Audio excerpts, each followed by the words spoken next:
Alone, chicken, onions, peppers, and cheese have potential. Together, they have a purpose, a destiny, and a name. Jersey Mike's number 16 Chicken Philly, because grilled to order makes a sub above.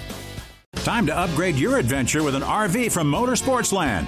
Don't put off making exciting memories and exploring the many outdoor hideaways right here in Utah. Come in today and see how Motorsportsland can help you get away, or visit motorsportsland.com. This is Cougar Sports Saturday. Cougar Sports Saturday. A presentation of KSL Sports. Got it for three! Cougars by 20! Every Saturday, all year long. BYU Sports Talk by Cougar fans. For Cougar fans.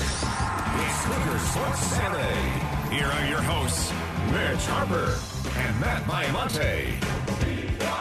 On your legacy home of BYU Sports. KSL News Radio 102.7 FM and 1160 AM. Welcome back into Cougar Sports Saturday. BYU to the Big 12. Man, it'd be pretty nice. I think it'd be a good situation. I know a lot of Cougar fans out there. When the reports are coming out that the Big 12 is researching and seriously looking into BYU as a candidate, I think there was some BYU fans maybe on social media and message boards, Matt, that were thinking, don't go to the Big 12 now. They're desperate. They're not going to have their power conference status. What say you? If the Big 12 comes calling and eventually offers BYU membership, again, they're just kind of exploring things right now. We don't know if, honestly, the Big 12 can even add teams while Texas and Oklahoma are still in the conference, because they still actually have votes in that league until 2025. But if the Big 12 can do it and they can offer a team and get them added, do you think BYU should go to the Big 12? I think they should. I will say I'm really torn with the idea of football only or full membership. And I think I'm a slight lean to football only, just because I feel like BYU has such a nice home in the WCC for basically everything. And I don't even hate hoops in the WCC. I don't mind it. And I think in the college basketball landscape today, if you can figure out the Gonzaga issue, and that's a huge one, and maybe that can't be overcome until Mark Few steps down, but if you could somehow become the face of that league where you're getting an automatic bid more times than not and you're in the NCAA tournament, I'm fine with that, because the Big 12 basketball league would be very hard for BYU. I don't know how BYU, I mean, they struggle to win the WCC. I don't think they'd ever win the Big 12 basketball conference. That would be painful. It'd be a lot of fun because you'd get some amazing brands in the Marriott Center. You'd have a blast, but I don't think you're going to the tournament nearly as much in the Big 12 as you would in the WCC. So football only to me is actually very appealing. But whatever it is, I think BYU needs to say yes, and I think that invitation will come sooner rather than later. Yeah, hopefully it does happen. Again, the Big 12 Conference, according to a report from The Athletic, we have some roundup and some other additional pieces on KSLSports.com that the Big 12 Conference is exploring and considering looking into BYU. They've created an expansion committee. They met with the school presidents in the Big 12 yesterday. They're going to meet with athletic directors and TV partners next week.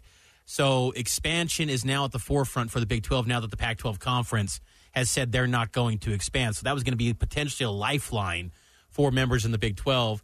Now they got to look to expand. And BYU, to me, would be a great add for the Big 12, and I think BYU absolutely would need to join the Big 12 if that league came calling. Because I think, too, with the Big 12 Conference, I personally would love to see it be the whole deal, all sports, everything, because I think BYU would thrive, and I think it would take BYU basketball to another level as well. Because I think then you have a wider margin of error to get into the NCAA tournament in a league like that where you're having so many more quad one opportunities. Because right now, as you're seeing with the non-conference schedule for basketball, it's not released yet, but it's difficult to get teams to the Marriott Center, and it's just a challenge. Non-conference scheduling is becoming brutal in college basketball. No one wants to go on the road. No one wants to play a team outside of a power conference on their home court. So BYU, they're trying their hardest to get a blue blood. They just can't do it. This would give you a wider margin for error, where you know that in the Big 12 basketball league, you're going to have 4 or 5 teams at least that are quad one teams. In the WCC, Gonzaga will be. St. Mary's, more times than not, will be. BYU, most likely than everything else. Like, well, quad 3, quad 4 at best, probably. Maybe some quad 2 if the metrics like LMU 1 year. Like, there's just a wider margin for error for basketball. I think, honestly, it would be a greater incentive to keep Mark Pope to say, I can just stay here. I can play at a national level, be in a conference with Kansas and Baylor, the defending national champs. I think it'd be amazing for BYU to be in the Big 12. And I think a lot of Cougar fans are feeling like, but they're going to lose their Power 5 status. To me, that's a moot point because the NCAA is the one that deemed the whole autonomous 5 conference status. The NCAA is pulling back. They're giving more power to these conferences. And if the 12-team playoff era does come about in college football and 5 or 6 conference champions are allowed to get into that football 12-team playoff, it doesn't matter if you're a power league or not. The Big 12 with the current 8 teams, BYU, UCF, Boise, whatever it may be, Houston, that's a good football league. It's definitely the 5th best league. And if you win that conference, you're getting in the playoff. And BYU has never had access to a playoff like that. There's never been access to the national title like that. That, to me, has got to be the biggest motivator for BYU if the Big 12 actually did extend an invite. I do think the 12-team playoff's dead. You think that they're not going to go to 12? No. Well, I think that original plan is dead. Okay. It may go to 12, but it's going to be scrapped and reworked. I could see the conference champions going from 6, which is what's currently proposed, down to 5. I could see that.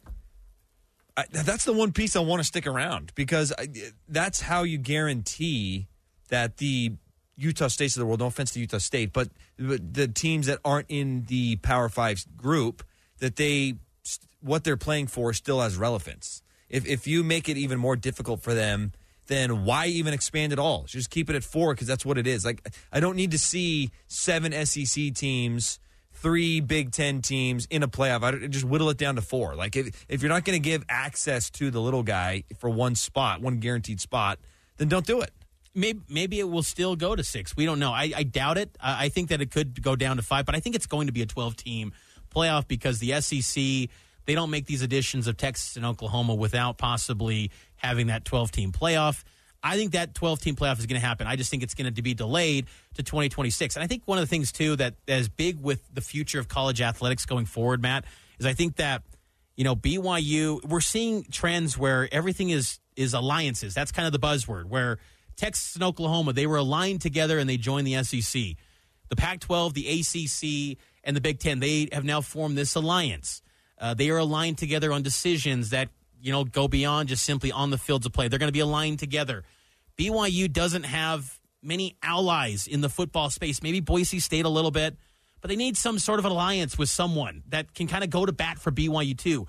And in the 12-team playoff era, when it comes, if it does, I just still think an independent BYU will not have access to that because I think scheduling will be tougher. And we already know what the College Football Playoff Committee views a BYU team that's got a great schedule with a bad schedule. They don't care. They don't think it's a relevant team. They think they're just an afterthought. So they have to schedule the toughest schedule known to man. They have to go undefeated with that. And you've only went undefeated once in your history of your program, and that was 84. You did it in a regular season once in 79. But that's just difficult. And then you're at, limited revenue streams compared to those teams you're trying to schedule. That's just tough. And I think the Big 12 would add value for BYU, and I think BYU would add value to the Big 12. And I think what helps BYU in this situation, this go-round, is that the Big 12 is facing massive financial losses after they lose Texas and Oklahoma. BYU will not make up the gap, but I think maybe they can go from Big 12 is potentially going to make $15 million per team. Maybe BYU can help them bump it up an extra $5 million with ESPN or whatever TV network it is. They can become a $20 million a year deal. I think BYU's value, their following, their national, international following, it's real, it's tangible. I think that can win the day in this wave of realignment. Yeah, and I think when it's all said and done, I think this committee is going to realize that full membership is probably the route they need to go, because when you look at BYU's health as an athletic department, there's very few teams that are better. I mean, you look at the last 5 years, BYU is a top 30 Learfield finisher. When this year 17th. This year 17th, and over the last 5 years, they're top 30. You know where they'd rank amongst the current Big 12 members? Second. Wow. Just behind Oklahoma State over a 5-year span. They'd be the second best athletic department in the conference from the second they walk in the front door. And they're operating right now on far less revenues streams than Oklahoma State. Like Oklahoma State right now is making $39 million a year in TV alone. BYU is not getting $39 million, I can tell you that. So like that just so like when people say, well, you're playing a weaker league, well, also understand they're getting far less resources and they're still competing at a national level with the Power 5 peers right now. And then you put them in a league that not necessarily is going to be power labeled, because clearly the Pac-12, Big Ten, ACC basically said, Big 12, you're an afterthought now. We don't care about you. That's fine. That's okay. As long as those 8 members in the Big 12 band together and they invite BYU, doesn't matter BYU, that would be the best conference BYU has ever been in the history of that program. They got to get into that thing. Yeah. It would be a huge deal for BYU. I've got a question for you about the Big 12, but I'm gonna save it for the other side. Okay. So we're still talking BYU in the Big 12. I'm not gonna tell you what it is. It's gonna be live reaction right here in Cougar Sports Saturday, but it's gonna be good, and we're gonna keep talking about BYU in the Big 12. So Matt Biamonte's question to Mitch about conference realignment coming up on the other side. We'll take the break here. It's Cougar Sports Saturday, powered by KSLSports.com.